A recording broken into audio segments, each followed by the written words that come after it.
Muy buen día al grupo 2IM02, a la profesora Montserrat Miento Cuevas y al público que nos observa.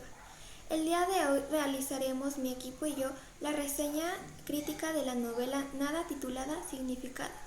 Mi equipo está conformado por Hilario Guerrero Carlibón, Martínez Ortega Jimena y su servidora Rea López Verónica.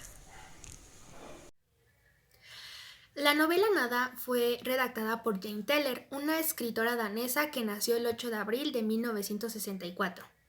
Antes de adentrarse en el mundo de la literatura, trabajó para las Naciones Unidas en la resolución de conflictos humanitarios. Esta ocupación la llevó años después a criticar y cuestionar a la sociedad a través de sus libros, mismos que han generado controversia y disgusto por parte de algunas personas. Y la novela Nada no es una excepción, pues muestra a un adolescente llamado Fierre Anton que deja la escuela justificándose diciendo que como nada importa, pues no vale la pena intentarlo. Para empezar, en esta novela se usan simplemente 4 letras para el título: N-A-D-A, nada. Una palabra tan corta y sobria que, con el simple hecho de leerla en la portada de un libro, no puedes evitar que llame tu atención. Es que simplemente no encuentro un mejor título que este, debido a que es perfecto para la novela. Si eres una persona sumamente quisquillosa, te dará curiosidad indagar sobre este libro, dado que su título hace que despegue tu imaginación, llevándote a preguntar: ¿de qué tratará esta novela? Hace que te imagines miles de posibles historias, pero cuando comienzas a leerlo, te das cuenta que este nada es todo en la historia. Algo irónico, pero real. En otras palabras, la historia en lo que hace que la palabra nada cobre un sentido gigantesco, al punto de hacer que te explote la cabeza. La historia se desarrolla en Tairín, en un barrio de una ciudad mediana de provincias. Hablando del ambiente psicológico, podemos decir que al principio de la novela se cree que en Tairín no ocurre nada en especial, pero esto comienza a cambiar cuando Fier Anton empieza a difundir sus ideologías, así generando un cambio repentino en el inicio de la novela. Cabe decir que la mayoría de los sucesos ocurridos se dan a cabo en una vieja sierrería en desuso, pero al parecer es bastante grande porque ahí fueron depositando todos los objetos de significado y a ese lugar lo llamaron el montón de significado. Y viéndolo desde nuestro punto de vista, el significado que se tenía hacia los objetos era muy especial. Además, el tiempo que se emplea en la novela es lineal, a excepción del final, ya que la narradora comenta que lo que estaba narrando había ocurrido hace 8 años. Ella hace énfasis en esto, pues recuerda lo que había pasado y es muy doloroso lo que habían cometido ella y sus compañeros de clase. Respecto a la trama, la novela se centra en un grupo de adolescentes de séptimo grado, los cuales tienen como objetivo demostrarle a su ex compañero de clases, Pierre Ranton, que la vida tiene significado, pues él asegura que nada en la vida importa, y por ello planea quedarse sentado en un ciruelo por un largo tiempo. Hay que señalar que este grupo en ocasiones se dejaba persuadir por Pierre Ranton, porque los argumentos que él les daba eran excelentes, y ellos a veces creían que Pierre Ranton tenía razón, así que esta búsqueda de significado no solo era para su compañero, sino también para ellos mismos. Desde nuestro punto de vista, consideramos que fue un poco drástica la forma en la que se va desarrollando la historia, ya que en un momento parecía una novela infantil y en cuanto a unos capítulos más se tornaba oscura. Esto hace que el lector le explote la cabeza y se cuestione en qué momento cambió tanto. En esta novela nos percatamos de que la narración es realizada por uno de los personajes principales, que en este caso es Agnes. Por lo tanto, a lo largo de la historia, ella va dando su punto de vista sobre lo que va ocurriendo, casi siempre dando una de sus opiniones. Esto nos permite tener un mayor acercamiento tanto como a ella y a sus compañeros de clase. Por otra parte, esta novela trata a sus personajes de una forma curiosa y creativa, ya que algunos personajes no participan lo suficiente para ser personajes protagónicos, pero tampoco están lo suficientemente ausentes como para ser personajes secundarios. Todos los personajes tienen un momento de estrella durante algún capítulo, pero después son abandonados en las siguientes páginas y rara vez son nombrados en los siguientes capítulos.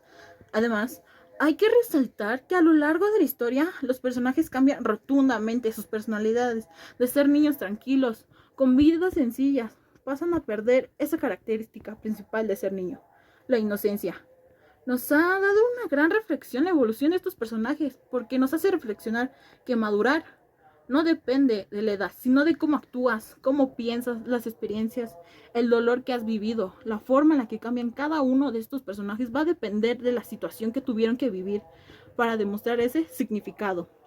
Tal es el caso de Sophie. Al principio la mostraron como una niña sencilla, pero después de tener que entregar su virginidad al Granhams, obtuvo un gran cambio. Ahora, una niña sombría, sin miedo de hacer nada, sin miedo a las consecuencias que tuviera sus acciones. Evolucionó a una joven con un carácter sumamente fuerte. Cabe de señalar que las figuras retóricas que se utilizan en la novela son variadas, ya que como podemos ver encontramos la hipérbole, símil y algunas metáforas.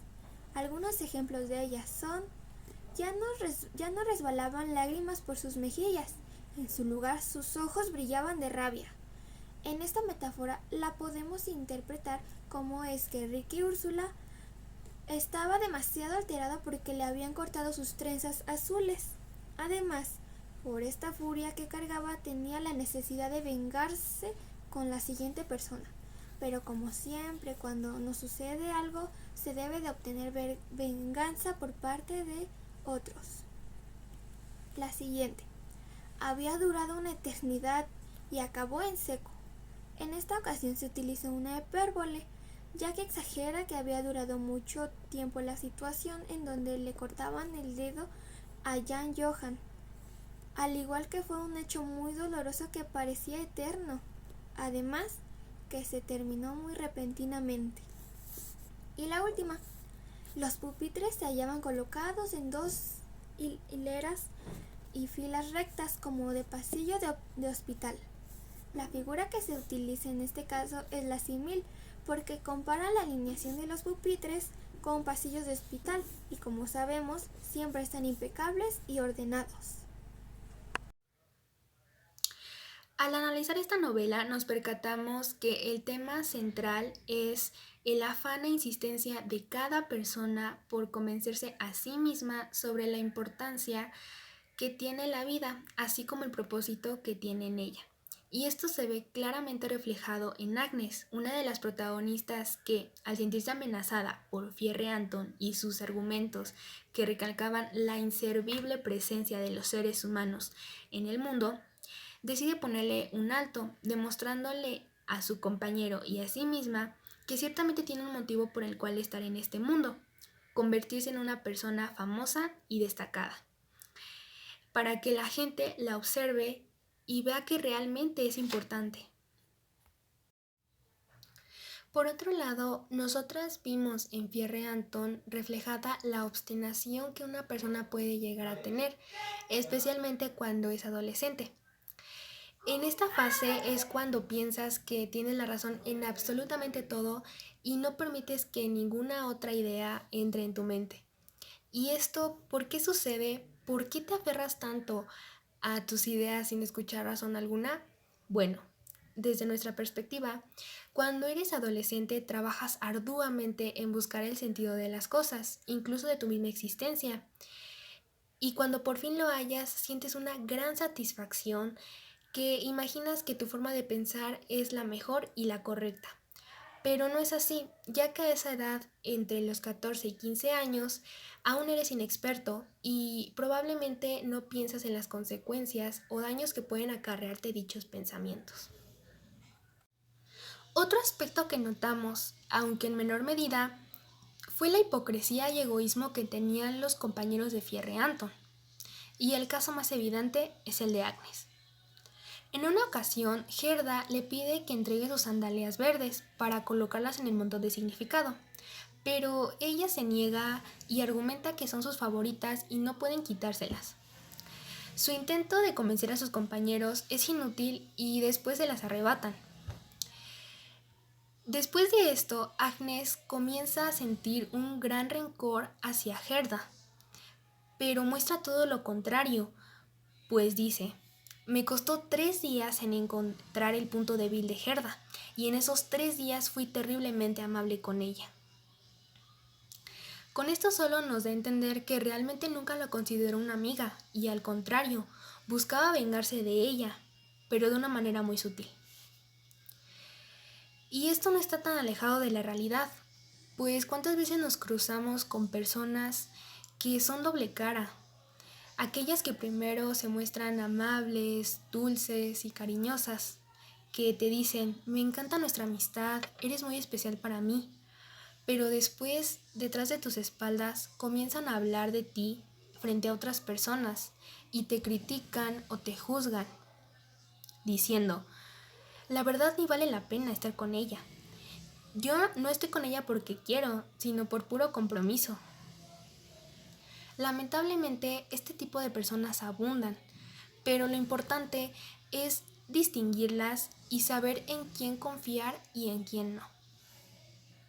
Recapitulando lo anterior, podemos decir que el contenido de esta novela nos lleva a reflexionar sobre la importancia de las cosas, sabiendo que no todos le damos el mismo significado ni el mismo valor. Otro aprendizaje que nos logramos rescatar es que te lleva a meditar sobre tus acciones y cómo es que algún momento todos llegamos a ser Pierre Anton, dado que alguna vez todos hemos pensado: ¿para qué me esfuerzo tanto? ¿Vale la pena seguir intentándolo? Total, al final del día hay personas mejores que yo. Es inevitable tener pensamientos de ese tipo, pero que todos estos mismos funcionen como motor para demostrarnos a nosotros mismos que sí se puede, que podemos ser igual que buenos que otras personas y que somos lo suficientemente capaces de hacer cualquier cosa que nos propongamos. Esta es una novela en la que te podrás sentir identificado con al menos uno de los personajes, pues tienen carácter y personalidades totalmente diferentes. Algunos son callados pero valientes, como Anna-Lee, otros son llevados por miedosos como Hussein, otros líderes pero cobardes como Jan Johan. Tomando en cuenta que son adolescentes, a lo largo de la historia podrás darte cuenta de la infinidad de errores que cometen. No les importa dañar o lastimar a las terceras personas, todo sea por cumplir sus objetivos. Ciertamente es una novela profunda y realista en la que reirás, llorarás y en algunas ocasiones te quedarás pasmado, pues la historia tiene un gran cambio que, aunque al principio parezca algo tétrico, al final esta situación llevará a los adolescentes a que reflexionen sobre sus actos, que entiendan que deben apreciar y valorar las cosas y a las personas antes de que sea demasiado tarde. Muchas gracias por su atención.